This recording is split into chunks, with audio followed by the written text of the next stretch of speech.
तो दोस्तों शुरू करते हैं आज की बड़ी खबरों को जानने का सिलसिला। अब सारी दुनिया तो मानो चीन को बर्बाद करने में लगी हुई है। चीन को ट्रेड के मामले में या बॉर्डर पर मज़ा चखाने के मामले में कोई भी देश पीछे नहीं है। और अब भारत चीन की ग्लोबल मार्केट में दुकान लगता है बंद करवा के ही मानेगा। अब आपको आइडिया लग ही गया होगा कि ये खबर चीन और भारत से रिलेटेड है। भारत ने भी ट्रायल के रिजल्ट्स के साथ 5G की दुनिया में अपना पहला कदम रख दिया है। रिलायंस, जियो, ये सभी कंपनियां जोर शोर से लगी हुई हैं। जियो ने कुछ दिनों पहले एक बड़ी अनाउंसमेंट की थी कि जो उनका 5G नेटवर्क होगा वो स्टार्टिंग से लेकर एंड तक सारा प्रोजेक्ट मेक इन इंडिया होगा। मतलब कि जो भी टावर लगाए जाएंगे या जो भी चीज़ें 5G के नेटवर्क के लिए यूज़ होंगी वो सभी चीज़ें भारत में बनाई जाएंगी। अब दोस्तों जियो तो जियो है, उसने 5G नेटवर्क को डेवलप करने के लिए अमेरिका कंपनी क्वालकॉम के साथ पार्टनरशिप करके 1 GB पर सेकेंड से ज़्यादा स्पीड वाला 5G नेटवर्क डेवलप किया है। लेकिन अब दोस्तों अगर जियो 5G नेटवर्क देगा तो एयरटेल, जो कि दावे करता है जब तक आपके जीरो क्वेश्चंस नहीं होंगे तब तक एयरटेल जो है काम करता रहेगा, अब ये एयरटेल तो पीछे रह जाएगा। इस डर से एयरटेल ने भी 5G के लिए सहारा लिया है टाटा का। अब 5G के सेक्टर में टाटा और रिलायंस दोनों एक दूसरे के आमने सामने होंगे, वो भी कड़ी टक्कर के साथ। एयरटेल ने 5G के लिए टाटा के साथ हाथ मिला लिया है। ये बात अब हर सोशल मीडिया प्लेटफॉर्म पर पानी की तरह फैल गई है। एयरटेल 5G सर्विस प्रोवाइड करने के लिए टाटा ग्रुप द्वारा locally developed Tata consultancy service का यूज़ करेगा, जो कि मेक इन इंडिया यानी कि खर्चा कम। दोस्तों वैसे रिपोर्ट्स के अकॉर्डिंग एयरटेल पहले यूरोपियन कंपनी के साथ टाई अप करने का सोच रहा था, लेकिन जब जियो ने अपना 5G के बारे में बोला कि वो मेक इन इंडिया होगा कम्प्लीटली, तो इसी बात को टक्कर देने के लिए एयरटेल ने टाटा के साथ हाथ मिलाया। तो दोस्तों आपका क्या कहना है, कौन सा नेटवर्क जो है वो ज़्यादा सस्ता होगा 5G के मामले में, एयरटेल या जियो? कमेंट बॉक्स में ज़रूर बताइएगा। अब चलते हैं अगली बड़ी खबर के ऊपर। ये खबर भारत के डिफेंस से निकल कर आ रही है। दोस्तों भारत के राफेल को कोई भी चीन या पाक का लड़ाकू विमान टक्कर नहीं दे सकता। दुनिया में ऐसा कौन सा लड़ाकू जहाज है आखिर जो युद्ध में भारत के सबसे एडवांस राफेल को चैलेंज कर सकता है?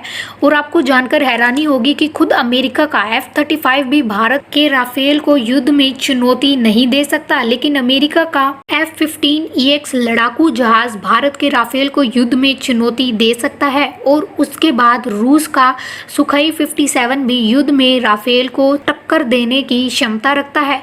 दरअसल CSIS के ग्लोबल सिक्योरिटी और मिडिल ईस्ट एशिया के प्रोग्राम के डायरेक्टर ने एक वर्चुअल प्रोग्राम में ये कहा कि भारत का राफेल चीन के अगेंस्ट सबसे बड़ी ताकत है। और उन्होंने कहा है कि टेक्नोलॉजी एनालिसिस के अकॉर्डिंग अमेरिका का F-35 काफ़ी एडवांस है, लेकिन उसकी युद्ध की कैपेसिटी के अकॉर्डिंग काफ़ी क्वेश्चन जो हैं उस पर खड़े किए जा रहे हैं।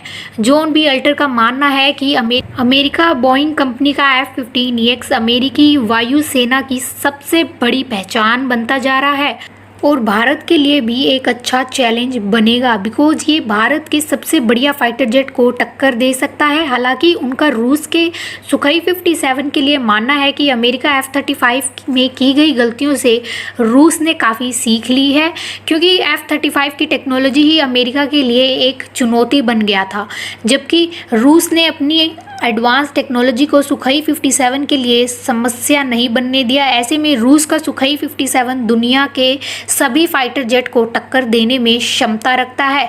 तो दोस्तों आपका क्या कहना है, क्या भारत को सुखोई 57 खरीदना चाहिए या नहीं? कमेंट बॉक्स में ज़रूर बताइएगा। अब चलते हैं अगली बड़ी खबर के ऊपर। एक तरफ चीन को मोदी सरकार एक के बाद एक बड़ा झटका देने में लगी हुई है, तो वहीं आज एक बड़ा झटका भारत चीन को देने जा रहा है।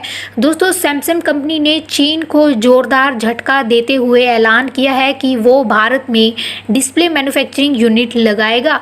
सैमसंग ने बताया है कि उसने डिस्प्ले मैन्युफैक्चरिंग के कंस्ट्रक्शन का काम पूरा कर लिया है, जिसे चीन से उत्तर प्रदेश के नोएडा में शिफ्ट किया जाएगा। इस मामले में सैमसंग के साउथ वेस्ट एशिया के प्रेसिडेंट और CEO यूपी के योगी आदित्यनाथ से मिले, यानी कि चीन को अरबों का एक के बाद एक झटका मिलता चला जा रहा है। दोस्तों सैमसंग ने चीन को छोड़कर भारत को इसलिए चुना क्योंकि सैमसंग को उत्तर प्रदेश में डिस्प्ले प्रोडक्शन के लिए बहुत ही बढ़िया इंडस्ट्रियल एनवायरनमेंट और इन्वेस्टमेंट फ्रेंडली पॉलिसीज और कम वेजेस रेट के साथ बेहतर लोग काम करने के लिए मिलेंगे।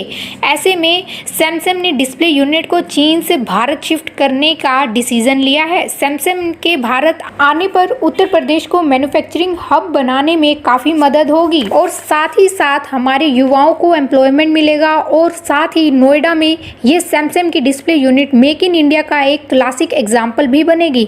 इससे भारत को बहुत फायदा होगा, भारत का फायदा मतलब चीन जल उठेगा। आपका क्या कहना है इस बारे में कमेंट बॉक्स में ज़रूर बताइएगा। आज की इस वीडियो में बस इतना ही था।